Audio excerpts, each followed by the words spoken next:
ಹೇಳಿದಾಗ ಅಲ್ಲಿ ಮುಖ್ಯವಾಗಿ ನಮಗೆ ಎದ್ದು ಕಾಣುವಂಥದ್ದೇ ಮಾತೃತ್ವ. ಲಲಿತಾ ಸಹಸ್ರನಾಮದಲ್ಲಿ 1000 ನಾಮಗಳ ಮೂಲಕ ತಾಯಿಯನ್ನು ಸ್ತುತಿ ಮಾಡಿದ್ದಾರೆ.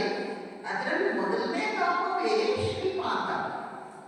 1000 ನಾಮಗಳಲ್ಲಿ ಅವಳದ್ದು ಎಲ್ಲಕ್ಕಿಂತ ಮುಖ್ಯವಾದದ್ದು ಮೊದಲನೆಯದು ಶ್ರೀಮಾತ. ಜಗತ್ತಿಗೆ ಮಾತೃತ್ವದ ಆದರ್ಶವನ್ನು ತೋರಿಸಿಕೊಡಬೇಕು ಅಂತ ತಮ್ಮನ್ನು ಬಿಟ್ಟು ಹೋಗಿದ್ದಾರೆ.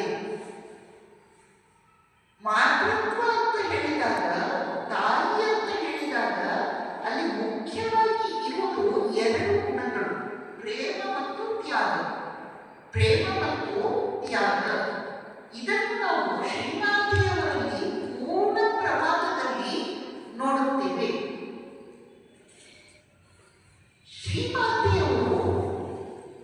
ಶ್ರೀಮಾತೆಯವರ ಮಾತೃತ್ವ ಇದೆಯಲ್ಲ, ಅದು ಅನಂತವಾದದ್ದು, ಅಗಾಧವಾದದ್ದು, ಅಹೇತುಕವಾದದ್ದು, ಅಪಾರ ಅಸೀಮವಾದದ್ದು.